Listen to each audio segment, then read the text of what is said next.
Hello and welcome back to Let's Play Tyranny with me, Bring It On. So off camera, I did go over Eb's talent trees. Title's pretty straightforward. It has more of a focus on offensive passives, like increasing damage with staves and frost and shock. And also a lot of crowd control. A lot of it seems to knock enemies back. Gravelight is a little more interesting. It seems to focus more on dealing damage to enemies and then healing Eb based off the damage dealt, as well as more defensive talents like Runic Barrier, where she gets armor for wearing all light armor, and Spell Barrier, where she gets 15%, or just magic defense, because 15% and then 30%. It also has some really niche abilities like Call of Reckoning here that only affects Bane. And so the way I'm going to do my companions in this playthrough, I'm not going to have just a set team. I'm going to try and swap them out depending on where I'm going. So if I'm going to go talk to like the Voice of Nerat, I'll bring Verse along. Graven Ash, I'll bring Barrick along. If I'm going to go fight Bane, or go to the Old Walls in general, I think it's best to bring Eb and Lantry along. I'll bring Barrick as the tank and then have, Eb there, because she specializes against Bane and the Gravelight tree.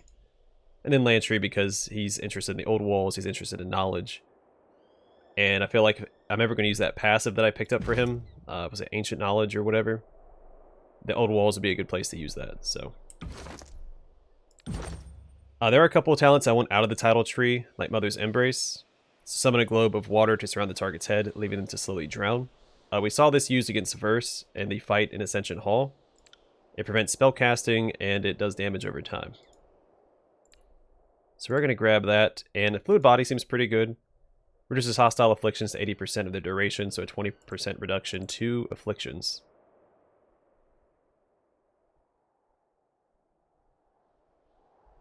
Other than that, I'm going to go the Gravelight route. So, Arcane Missile, send a charged bolt of arcane energy at a foe that bounces to hit nearby enemies. Pretty straightforward. So, Tyranny's Call. I lift a target into the air and violently throw them back down to the ground, dealing crush damage. And then Grave Strike. Cause each enemy in a cone to trigger an explosion of Gravelight energy. Foes take arcane damage and a portion of their lost health is drained back to Eb. And I guess we'll go ahead and grab Moonlit Way. Grant a bonus to control Gravelight skill and Gravelight damage at night. Also, specializing her against a certain enemy will also encourage me to make sure that I bring her along when we go fight Bane. Don't like her quickness being so low, so I'm going to put 3 points into that, I think. I'm putting it here since the Gravelight tree has a lot of really good abilities, and Might increases ability damage. Because they don't count as spells, I don't think. So that looks good. Alright, I'm going to take these off of her because we're not going to bring her along for right now. I'm going to bring Lantry for most of it, but I will come and grab her when we go fight Bane. So Tidecaster's Garments. The traditional uniform of the School of Tides involves little clothing, but rather a long, singular length of rope tied about the body in a harness. To these pragmatic casters, fashion that cannot double as a tool is dead weight. To conform to social standards of modesty, most Tidecasters prefer simple, loose-fitting affairs, with much of their time spent in travel or on deck. Weighty armor and flowing garments that could snag oars are out of the question. A sartorial minimalist, Eb wears a snug vest underneath the traditional rope harness, leaves most of her skin exposed, showcasing her body paintings. Alright, then the gloves. Eb's gloves are a simple affair. A fingerless, breathable cotton sleeve, fastened with a single length of rope ornately tied along the lower arm. Most casters find clothes a needless bit of encumbrance, a liability that takes on water and gives one's enemies something to grab. Spending much of their life on docks and boats means often needing a bit of rope to fix or secure something. Rather than carry cumbersome bundles of line, most Tidecasters prefer to wear their rope as fashion, so as to never be without this handy tool. I wonder if bringing her along allows us to always have rope for athletics checks. If not, then I'd be disappointed, since that's literally what the description is about. Alright, Tidecaster's Boots. Eb wears lightweight sandals wrapped high along the leg, with a series of ornate rope ties. The open foot is intended for nautical work. I guess open foot design is intended. That's redundant. Wear closed boots would quickly become waterlogged in rank. Properly tying these sandals is a intensive ordeal, but this is an intentional feature of the fashion. A daily chance to practice one's speed and finesse in tying knots. Alright, so this is pronounced syzygy. And I believe it means like an interconnectivity between opposites. I think it's usually used when referring to the sun and moon or day and night, which I guess is fitting because she is a tidecaster who uses moon magic. So freezing on weapon crit, foe target versus parry, frozen for 6.5 seconds. Ebstaff Syzygy is a fearsome specimen of the modern tidecaster's staff, a bladed polearm with a much more martial, intimidating construction than the humble and hand-carved wooden staves that the first tidecasters repurposed from sailing oars. Festooned about the haft are etchings of the celestial dance between the sun, Tyranny, and the moons. The only reason I know how to pronounce this, I think there's another game where this word is used and I had no idea what it meant. And I pronounced it Syzygy, which sounds a little more fun, but that is incorrect. So yeah. Alright, so now on to the magic we unlocked last episode. I've already equipped it here, Grave Grasp. We'll go over what it does. So Grave Grasp. Use Gravelight energy to sap life from your target, paralyzing them and draining health from their helpless body. So it works as crowd control and self-sustain. I think that's better than Touch of Atrophy, which I had equipped across the board previously. And then, alright, on to the next. Phantom Bolt. Strike a target with a bolt of Gravelight energy that drains health from the target and converts it to health for the caster. And actually, while I'm thinking about it, let's go ahead and assign that to her.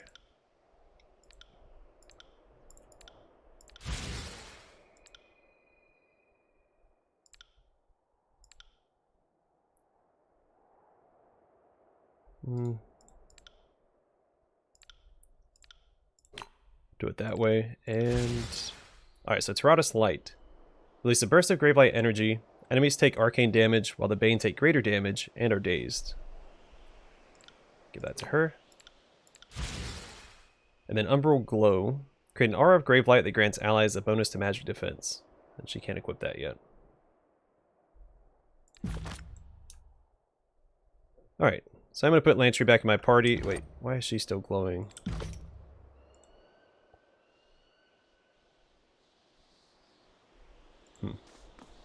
One moment. I'll tack homeward. See you there. Plus, I don't know if it's a good idea to bring an Oathbreaker to go talk to Tunon. Will do. So, we'll hold off on her being in the party for right now. On closer inspection, a series of symbols carved around the base of the structure come into view. One symbol pulses with a blue-white glow. The pattern resembles the glowing lines of light seen on the floor of Ascension Hall, moments before you found yourself transported above the clouds. As you stare at the symbol, the chill of the wind abates and your chest swells with warmth. The air finally feels welcoming, your lungs sated at last. And be careful going any closer. The Soul Tower is humming with energies that we don't understand. Lantry holds its quill poised above a sheet of parchment with anticipation. Now, I didn't say back away. Let's find out what it does. Just be cautious. You stake your claim on the tower and everything in it. Whatever that sculpture is, it belongs to you. I feel dizzy. Do you feel dizzy? Rick massages the brow of his helmet, causing a howl of grinding iron to echo across the expanse. What is this thing? The surface of the stone edifice trembles at your words. For a brief moment, the solid rock undulates, the same motion as a quiet pond rippled by rain. An echo bounces back from afar, your voice distorted and unfamiliar. Is this thing? Your voice. For a moment there, it sounded like a song. The sculpture is once again still. There's a rush of warmth through your body, a jolt of enervation that steadies your balance. A barrage of tactile sensation floods your mind, as you feel footsteps and wind, but not in your face or your limbs. A moment later, the flood of information begins to make sense. You're feeling the wind against the spire, and even the weight of your own feet, as if the spire were a second spine. With this connection made, you feel your awareness pull from this place, not as a traveler, but as one glimpsing the world from impossibly far away. In this moment, there's nothing you cannot see, though you see it nearly all at once in a flood of sensation that is difficult to parse. You see a spire at the crossing of an ancient stone structure, two walls extending off into the distance. At the base of this eternal spire, settlers and merchants act in every way unconcerned, toiling under the observation of unforgiving taskmasters. As the shadow of the spire falls over them, the mood changes. The settlers pause in shared unease and look up at the sky, toward you. Some of the faces looking at you are familiar, and you recognize this place as Lethian's Crossing, where you served during the war. Near the settlement, built at the joining of the ancient walls, you see a breach in the massive masonry, a cleft into the forbidden, hidden realm within the old walls. Drift closer to the spire. Excuse me. The spire feels similar to the one you now occupy, though instead of radiating arcane life, it reeks of dust and crumbling stone. A branch withering once pulled from its tree. It reaches for you with a barely perceptible tug. Drift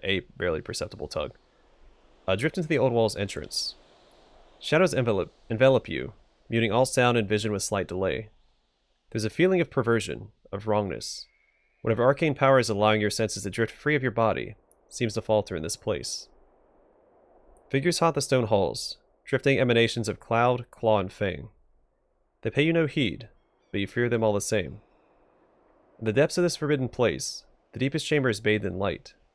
An arcane symbol illuminates the floor, though the details hurt your eyes when you focus. With a gentle tug, your focus pulls back to a new horizon, though it takes you a moment to recognize it as Vendrian's well. You return to the awareness of your immediate surroundings. The effect leaves you unsteady on your feet. The link between you and the spire recedes. The arcane bond is still present, but the mystical energies for the moment are quiet. Your body flooded with excitement and fatigue. It's unclear whether the mystic connection is strengthening you or siphoning. The tower offers nothing by way of answer, and you know that asking would only yield more silence and mystery. The deluge of sensation is over, but the positions of the other spires still linger in your mind. From your vantage point atop the mountain spire, you can easily spot the mysterious structures, each of them rising high above their distant surroundings.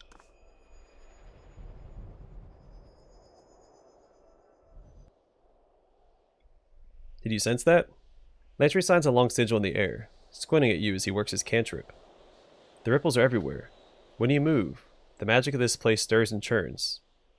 That portal over there, those burning braziers, they all grow more intense as you approach. I think it's responding to your presence. Before we get ahead of ourselves, it's worth remembering that you ended Kyros' edict. That's no small feat. Maybe your connection to this place is related. Either way, sounds like something for the arcane-minded to investigate. Be sure to see me after your audience with Tunon. We cannot let the Scarlet Chorus gain hold in the tears. Together, we'll wipe them from the land. Very single-minded. Like, look at what we're doing. We're on top of a spire, I'm somehow connected to it, and she's like, let's keep fighting the chorus. Come to me as soon as you can, Fatebinder. We have a lot of work to do. Not a very curious woman, is she? Sculpture doesn't respond to your touch. Now, before I do anything else, I do want to hire a merchant real fast. He'll appear later. Okay. I'm also going to hire a corpse eye, a battlefield scavenger with many unique items for sale. So a merchant with a motley collection of items for sale, Ravos will also create camping supplies periodically. So 2 merchants, they might have unique items, so... I'm also going down to Ascension Hall. There were some things to read that I have missed out on because combat started.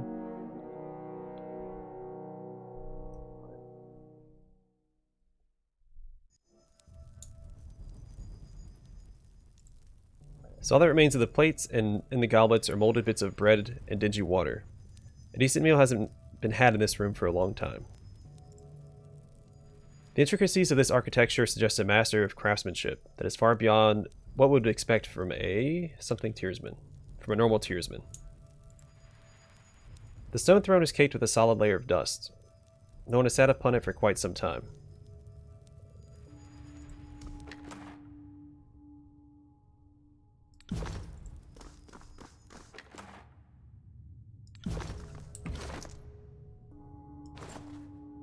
Let's see how does this compare for him. Extra disengagement defense, we'll take it.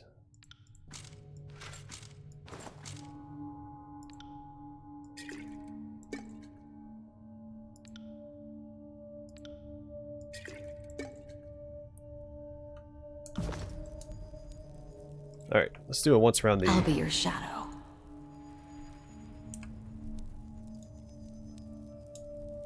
The hall real fast, make sure there's no hidden objects. Also, my banner's hanging up. I'd Look at that. Trickster's Tooth. Quickening.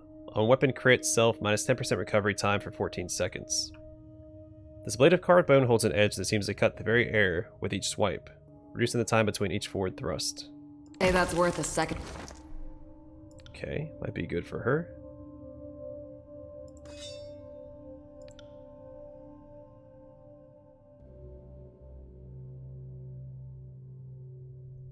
So, against Gut Seeker, extra penetration, more accuracy. I gain recovery, though. It's interesting. I lose DPS.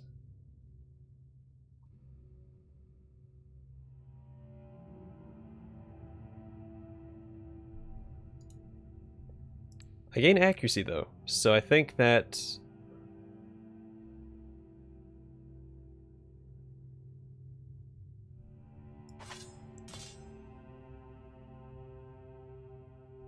Yeah, the only reason I was keeping this around was for the +4 accuracy, but this has greater accuracy. There's no reason to keep that around. Let me make sure I'm reading that right. Yeah, it's +11.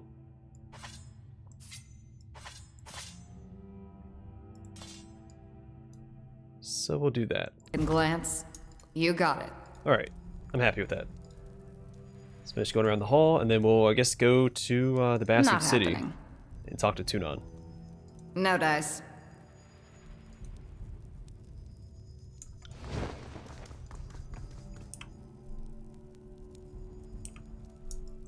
On it.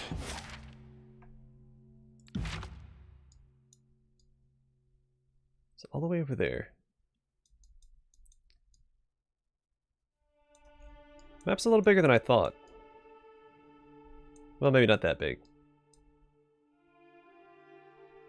Alright, as always, I will read the descriptions as we go to places if I remember. So anyway, the Bastard City. So let me read it. The Sunset Spire. I can read these. Why can't I read this? Oh, let's go here anyway. Tunon's Court. When the Bastard City fell to Kyros' armies, Tunon the Adjudicator, Archon of Justice, claimed the palace for his own. Now Tunon's Court serves as the center of law and governance for the Tiers. Alright, let's go straight there. No reason to dilly-daddle. Encountering the Bastard Tier. Marching away along a backcountry road, you spot a small flock of rotund, feathered beasts waddling around through the grass down the hill. You recognize them as flightless, eatable birds whose tough flesh seems a staple of life for many communities in the Tiers. You can almost certainly pick one of the creatures off for your dinner. Flightless, a breed of ornery, dun-colored birds common throughout the Tiers. Flightless serve as a staple of hunters' diets. Due to their aggressive temperament and the gamey tastelessness of their meat, they've never proven popular among farmers. Have verse hunted, I guess. Sure. Averse grins. Used to do this on the farm. Knew I wasn't worthwhile if I couldn't catch a flightless barehanded. Still got a few scars. Vicious little sugars. She hunkers down and slips into the grass. As you watch, she makes her way down to the edge of the clearing, then leaps forth, running among the flightless and sending them fleeing in every direction. Like a great cat, she picks out one and gives chase, leaping upon it and wrestling it to the dirt. She makes her way back up the hill. She's leaking from a few new cuts, but her smile is brighter than her blood. Well, she liked it so much, why didn't I get a, increase her reputation? Whatever. Welcome to the Bastard City. And Tunon's court.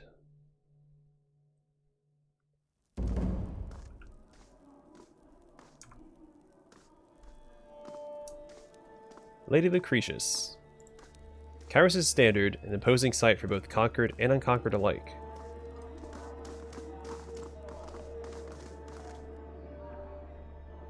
This well-dressed older woman stands apart from the milling crowds of nobles. She stares off into the distance, oblivious to your approach until you're right in front of her. Oh, greetings. She offers a reserved smile. Anna Lucretius, formerly of Thistleholm. You have the look of someone who belongs here. A fate binder, no doubt. She nods. Do you need something from me? What are all these nobles doing in Tunon's court? She smirks and shakes her head. Trying to look brave, I warrant.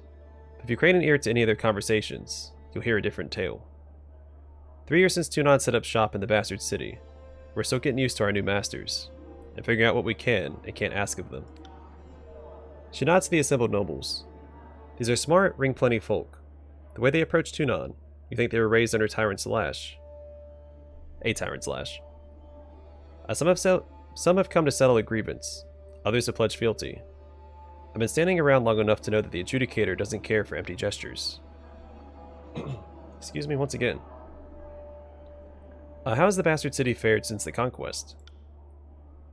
Kyros' forces took the city as we expected them to, without mercy or restraint. The Scarlet Corps spilled more blood than we had to give.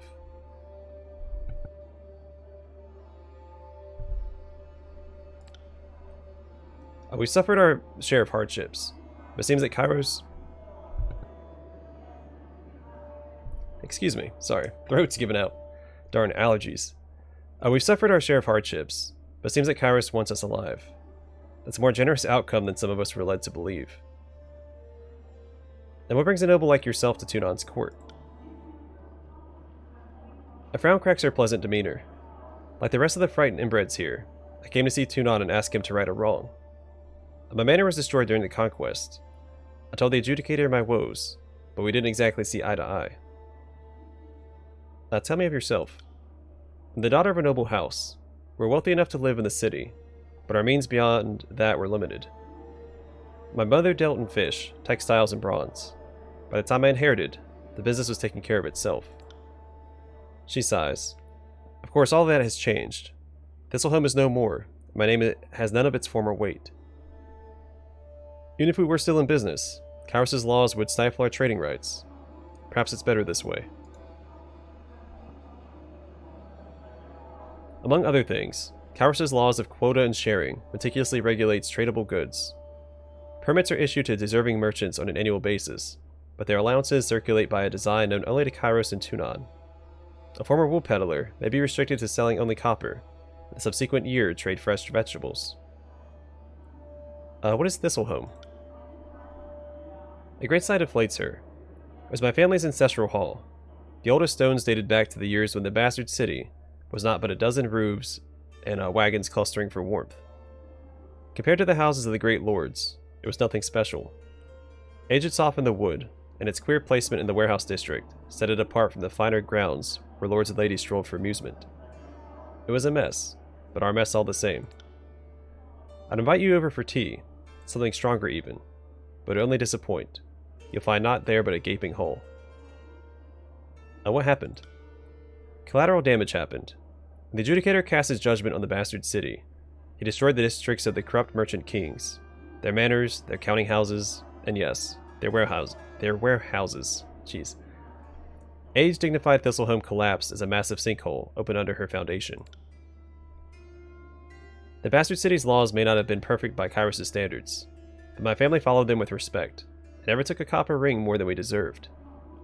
I can't help but feel that my estate was not the criminal Tunon had in mind during his sentencing. So what are you going to do next? That's the question, isn't it? I appealed to the adjudicator, thinking he would see reason. After considering my case for all of 8 seconds, he awarded me a belt of rings and a plot of land on the outskirts of the city. Tunon told me to build anew and start farming. Farming? Can you believe that? She shakes her head. It's not even that I'm opposed to the labor, but we're in a war. I can't have the Scarlet Course breathing down my neck, raiding my crops, and Kyros knows what else.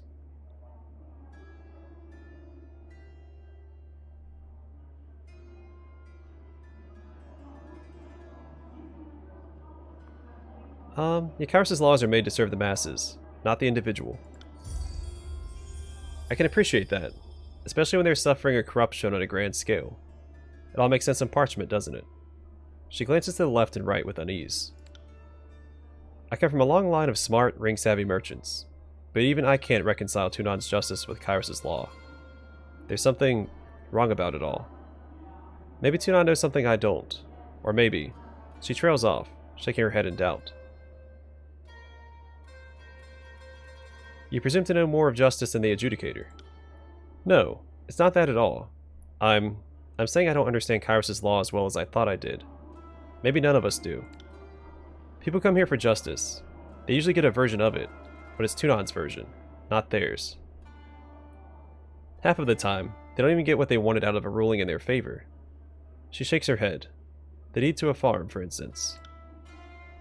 Not to put my own ignorance on display, but if more people knew how Kyros' laws worked, they might not come here seeking a ruling at all, even a fair one. Tunon is a servant of law, but he's the Overlord's vassal as much as any of us. Sometimes it seems like he uses his position to twist everything in the Empire's favor. We're just pieces on a board, and he can move us wherever the law justifies that we stand. That doesn't sound, well, legal.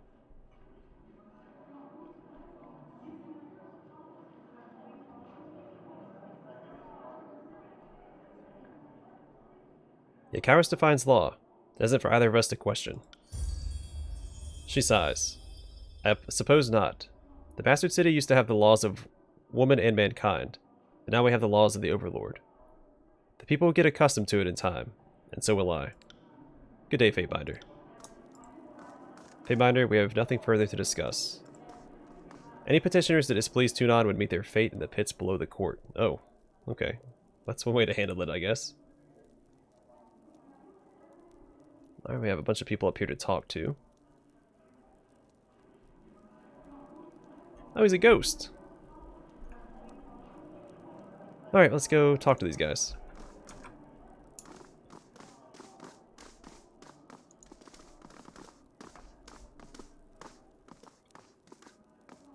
You call yourselves officers of Kyros' army, but your conduct falls short of my expectations.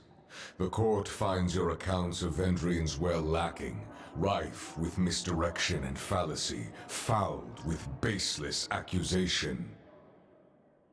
Well, the shadows beneath Tunon's cloak darken and flare around him. Murmurs of unease erupt in the court. Well, listen. I'm not going to interrupt Tunon. Abitronus. Your Honor, I've relayed the events as I experienced them. You can well imagine why my version conflicts with his. She makes a dismissive gesture to the Scarlet Course representative. On my honor, and on that of the great general, I'd sooner snap my sword than perjure myself before you, Archon. Oh, so you imply that falsehood comes easier to my lips than yours. Blood Mulch, that's quite the name. You're fool if you believe the Archon of Justice won't see through your lies because the disfavored think themselves better than an honest gang. Silence! The contradictions in your statements will be examined, and falsities threshed from truths. If we find you have perjured yourselves, Bled and Mark will see to your fate. The Archon turns, and you feel his gaze upon you. Fatebinder, we will start with the matter of the Archons. Graven Ash and the Voices of Nerat have declared war upon each other. In addition to violating Kyros' peace, they have thrown the conquest of the Tears into disarray. By all accounts, these hostilities began shortly after your arrival. Tell us what transpired. The Archons could not agree on who should lead the siege, and ascended into accusations of treachery. It seemed a mutual spat. The disfavored were more deserving of the honor. Our tactics and training outmatched the Vendrian Guard at every turn. What balderdash! The disfavored couldn't tip over a straw hut if they had the week to strategize. Our howling mob was better equipped to overwhelm the Vendrian Guard. Our recruits were ready to throw themselves at the enemy. If only Ash and his legion would agree to a plan. The Fatebinder presents testimony. I warn you both against speaking out of turn. Something more than a mere disagreement unraveled this campaign. But I will return to that in time. Let us speak of Ascension Hall. The disfavored sing your praises across the realm, though the Scarlet Chorus appeal for charges of treason. Perhaps you can offer a more enlightened account. I claim the Citadel with a small unit of disfavored. An efficient solution, the type I would expect from a capable agent. Tell me though, with the edict looming overhead and death the price of failure, why not employ the numerical advantage of the Scarlet Chorus? Well, I do suspect treachery now, but I didn't before the siege. It wasn't until after the siege that Tarkus had said something about the voices helping the Vendrian Guard. So the siege called for tactics and planning, not raw numbers. For a long while, the Adjudicator hovers in silence, shadows trailing from below his robes. I will consider this testimony at length. The court thanks you for it. Is there anything you wish to add at this time? I have told you all that I know. Your testimony is accepted by the court. The statements of our guests raise questions in my mind.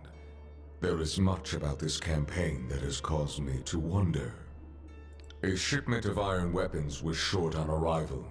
Where coveted iron is concerned, I don't believe it to be a clerical error. One of my agents recovered this seal in Echo Call. It belongs to a merchant collective. Lethian's Crossing is teeming with their kind. If you would root out treachery, I would advise starting there. Petitioners, leave us. I would have a private audience with the Fatebinder. Ascend and join me. You will find the way opened.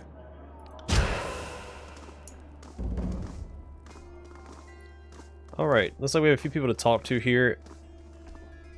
So I think I'm going to call it here, and the next one we'll speak to all these NPCs before we go speak to Tunon. Oh hey, a throne.